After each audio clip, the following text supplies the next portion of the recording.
पानी की चादर, जलधाराओं के ताने बाने, चट्टानों का पर्दा, ऐसी चादर तो बस नर्मदा ही बुन सकती है। ऐसी चादर तो बस धरती ही ओढ़ सकती है। नमामि देवी नर्मदे।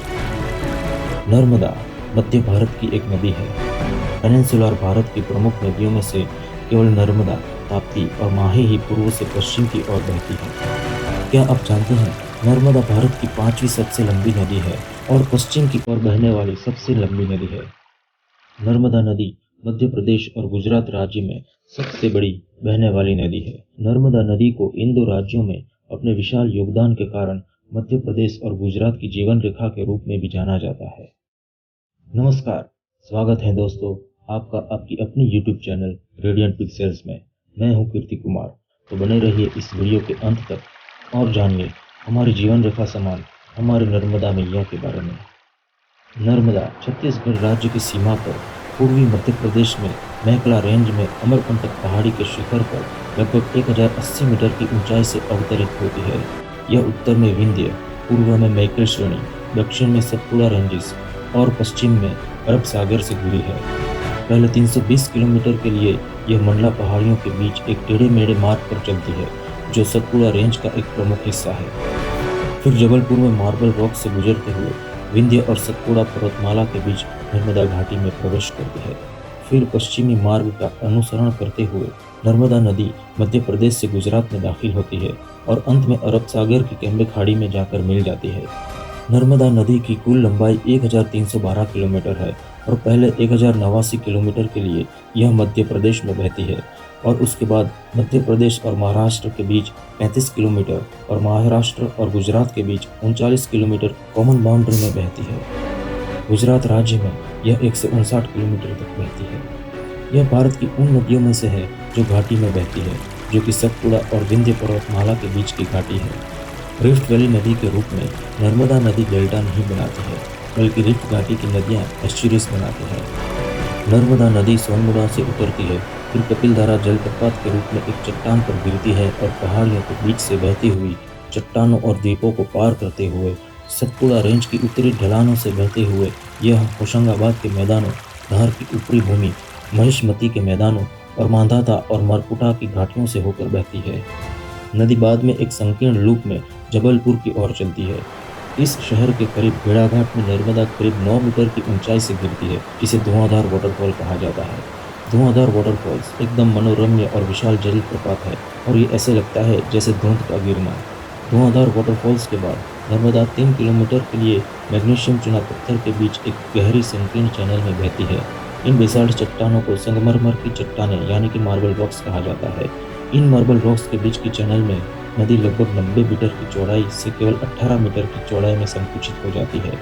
इन मार्बल रॉक्स के बीच नदी में नाव की सैर करना एक बहुत ही आह्लादक अनुभव है। संगमरमर की चट्टानों से निकलकर नदी अपने पहले उपजाऊ बेसिन में प्रवेश करती है। यह नर्मदा की पहली घाटी है जिसमें कि दक्षिण से कई महत्वपूर्ण सहायक नदियां इसमें शामिल होती है और सतपुड़ा पहाड़ियों की ढलानों का पानी लाती है।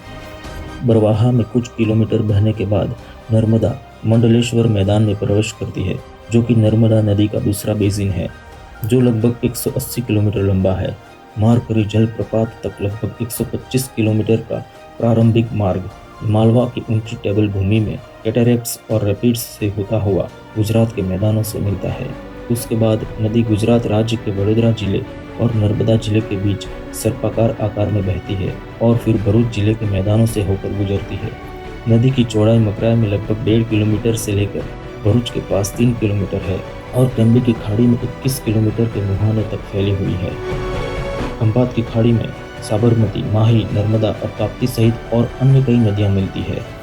नर्मदा नदी के 1312 किलोमीटर के नदी मार्ग में 41 सहायक नदियां हैं, जिनमें से 22 बाएं ओर से सतपुड़ा रेंज से हैं और बाकी दाहिने किनारे पर विंध्य रेंज से है। इसकी महत्वपूर्ण सहायक नदियां बुढ़नेर, बंजार, शेर, शक्कर, दूधी, तवा, गंजाल, कुंडी, गोई और करजन है जो बाई ओर से मिलते हैं, जबकि हिरन, तेंदोनी, बारना, कोलार, पूरी, भटनी और ओरसंग दाहिनी ओर से जुड़ते हैं।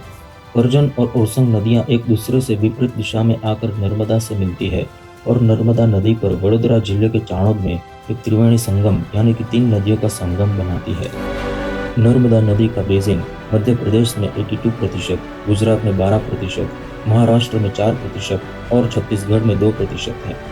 नर्मदा नदी के बेसिन में कुल 98,796 वर्ग किलोमीटर का क्षेत्र शामिल है। पंचमढ़ी के पास धूपगढ़ नर्मदा बेसिन का उच्चतम बिंदु है, जिसकी ऊंचाई 1350 मीटर है।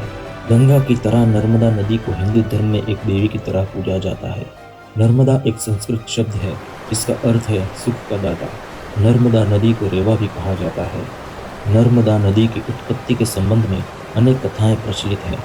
रेवाखंड के अनुसार नर्मदा का निर्माण शिव के पसीने से हुआ था, जब वे रुक्ष पर्वत पर तपस्या कर रहे थे।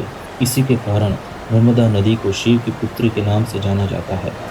नर्मदा नदी के तल पर पाए जाने वाले कंकड़ के कारण भी मां नर्मदा को पवित्र माना जाता है। उन्हें शिव का साक्षात रूप माना जाता है और एक लोकप्रिय कहावत है, नर्मदा के कंकड़ के संकट, जिसका अर्थ है कि नर्मदा के हर एक कंकड़ में भगवान शिव है। आदि शंकराचार्य नर्मदा के तट पर बसे शहर ओमकारेश्वर में अपने गुरु गोविंद भगवत्पाद से मिले थे और यहीं पर उनको संन्यास की दीक्षा दी गई थी। पुराणों के अनुसार नर्मदा को अपनी चट्टानी तल के माध्यम पर उछाल वाली गति के कारण रेवा भी कहा जाता है। अमरकंटक पहाड़ी पर नर्मदा कुंड में अपने उद्गम से शुरू होकर नदी के किनारे कई महत्वपूर्ण धार्मिक स्थान और घाट हैं। विंध्य और सतपुड़ा पहाड़ियों की पर्वत श्रृंखला में स्थित अमरकंटक एक छोटा सा शहर है, जहाँ से नर्मदा नदी का उद्गम पहाड़ी से होता है, जो एक गाय के मुंह के आकार का है। संस्कृत में अमरकंटक का अर्थ है शिव की गर्दन। कहा जाता है कि अमरकंटक मैकाल, व्यास जैसे महान संतों और भृगु जैसे ऋषियों आदि के लिए ध्यान का स्थान था। पवित्र नदी के रूप में नर्मदा नदी के महत्व की गवाही इस तथ्य से मिलती है कि तीर्थयात्री नदी की परिक्रमा करते हैं। कई साधु और तीर्थयात्री मध्य प्रदेश में मैकाल पर्वत यानी कि अमरकंटक पहाड़ियों में नदी के स्रोत से पैदल यात्रा शुरू करते हैं और अरब सागर के किनारे स्थित गुजरात के भरूच में नदी के मुख तक यात्रा करते हैं और फिर नदी के विपरीत किनारे पर पैदल चलकर यात्रा को पूर्ण करते हैं।